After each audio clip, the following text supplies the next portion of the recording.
Long ago, in the city of Baghdad, there lived a man named Sinbad the Hamal. He made his living by lugging around heavy objects on his head. In short, he was a porter, as hard-working as he was poor. One exceedingly hot and dusty day, he was weary and sweating, and not sure if the heat or his load was causing him the most trouble. He staggered past the entrance of a wealthy merchant's house. The sight of a bench by the gates was so tempting that he could not resist setting down his load and sitting down for a while. As he rested, he felt a pleasant breeze and heard the sound of a lute playing and light voices full of laughter and song. He stood up and pushed the gates open slightly. As he peeked through them, he saw a garden full of flowers and servants carrying all sorts of rich and delicate meats. The delicious aroma greeted his nostrils and filled him with hunger. As he stood there, he recited some lines. Each morn that dawns I awake in pain and woe. I pick up my load and off to work I go, while others live in comfort and delight, with pretty song, good food and laughter light. All living things were born in their birthday suit, but some live like lords and others like brutes. At thee, O God all-wise, I dare not to rail, whose creation is just, and whose justice cannot fail. When Sinbad the porter had finished his verse, he picked up his heavy crate and started to move off. Just as he put one foot forward, there came from the gate a little servant boy, who tugged at his sleeve and said, "Step inside, my lord wishes to meet you." The porter tried to make excuses, but the boy would have none of them, and eventually they went through the gate together.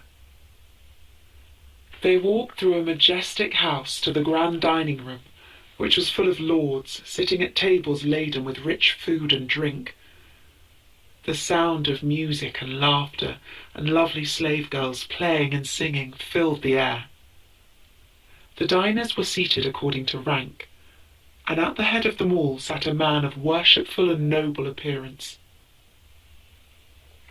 Sinbad the porter was so overwhelmed by all he saw that he said to himself, "By Allah, this must be either a piece of paradise or some king's palace." He bowed down and kissed the ground. The master of the house bid him to stand up. Servants placed food before him, and the porter, after saying his bismillah, ate his fill, after which he exclaimed, "Praised be Allah for your generosity, my lord." His host replied, "You are most welcome, and may your day be blessed. But tell me, what is your name, and what do you do all day?"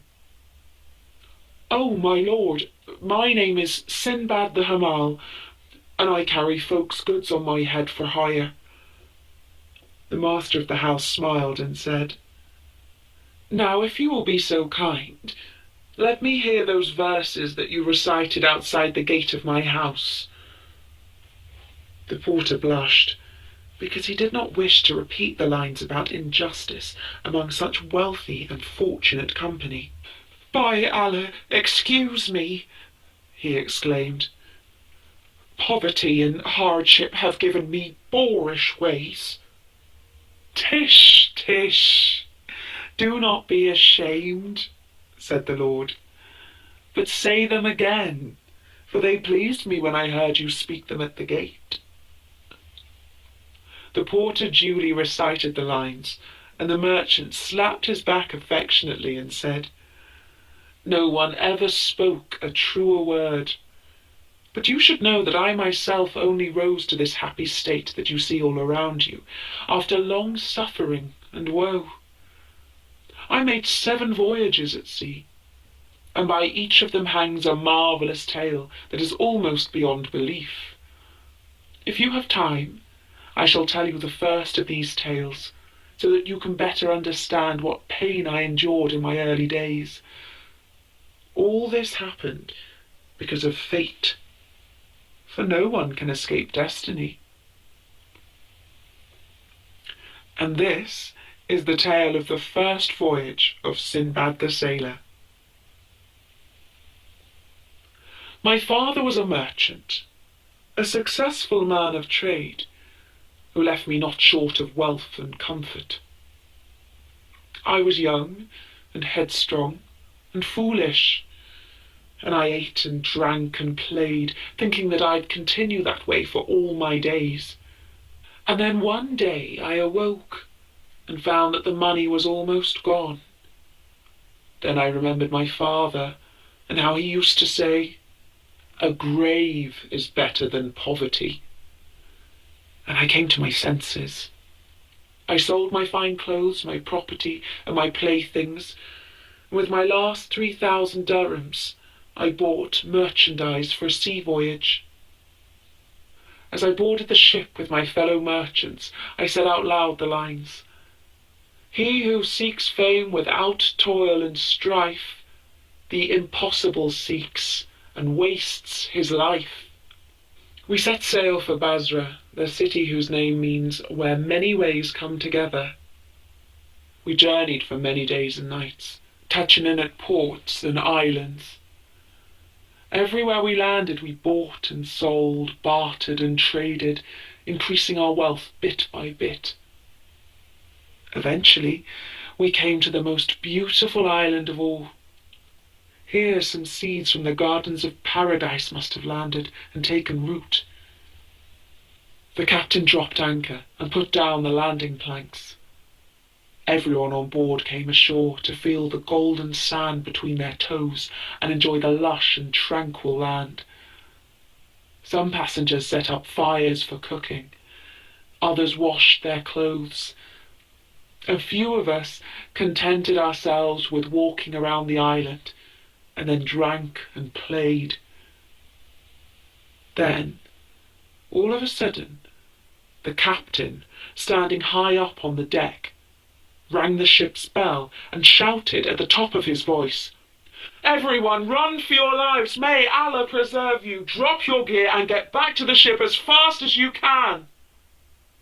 We looked up in astonishment, and as we did so, we felt the ground heaving and hoeing under our feet.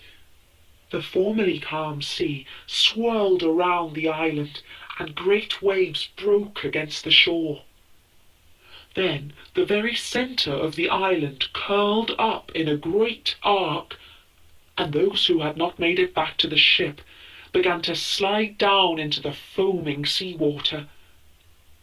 I was among them, but as I fell headlong, I grabbed hold of a wooden trough for washing clothes. This saved my life, for when I found myself in the raging water, I clambered onto it. For a while the waves tossed me to and fro as I sat astride my makeshift lifeboat, but I managed to stay afloat. I now saw that we had not landed on an island as we had thought, but on the back of an enormous whale. Somehow sand had settled on him, and trees and vegetation had grown on his back. He must have lain still for many a year, but when we landed on him, and some of us started fires, that must have annoyed him and woken him from his sleep. He flipped his tail and thrashed the water, and a great wave picked me up and washed me further still. Now I was truly on my own, with no chance of being picked up by the ship. Night fell, and I prepared to meet my doom. But the morning brought me to the shore of a high-hilled island. I scrambled ashore, where I found my legs were cramped and my feet numb. I fell onto the ground like a dead man, and lay for a long time with my eyes closed. It was some time before I began to crawl on my hands and knees towards the edge of the woods, where I found nuts, berries, and reviving spring water. Feeling somewhat better, I began to explore the island, and found it to be a pleasant one. After walking some time, I caught the outline of a living thing. Drawing closer, I saw it to be a beautiful and noble horse, tethered on the beach. I stooped down and picked a clutch of long grass still wet with the morning dew, and took it to the horse, who was a gentle and lovely mare. She nibbled it out of the palm of my hand. Then, all of a sudden, something startled her. She neighed and pulled at her rope. Looking round, I saw emerging from the waves a giant horse, a white sea stallion, who was coming for the mare. I was as startled as the mare by this impossible creature, and I ran back to the cover of the woods. From there, I saw that the stallion had taken the mare's rope in his mouth and was dragging her into the sea where surely she would drown. This sight filled my heart with pity. I picked up a stick and ran back to the beach, where I began to beat the sea stallion around the head. He might surely have turned and kicked me to death, but so furious was my attack that he thought better of it, and ran back into the waves from where he had come. The mare was still frisking to and fro with fright, but I took the rope and calmed her down. A few minutes later, I was joined on the beach by a man who called out to me, "Who are you, and where are you from?" "My lord," I replied, "I am Sinbad the Sailor, whose ship landed on the back of a great whale, and who would have drowned had not Allah preserved me and sent me a wooden trough, clinging to which I was washed ashore here on this lovely island. And now I've told you who I am.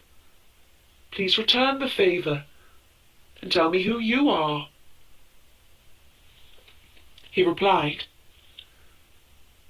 "I'm one of the king's grooms, and I look after his favourite mare, whom you just saved from being dragged into the sea and drowned by the sea stallion."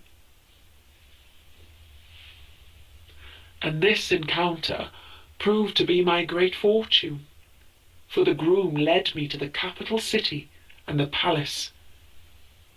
Here I had the honour of meeting King Mirjan, and when I told him my story, he marvelled and said, "By Allah, you have indeed been miraculously preserved.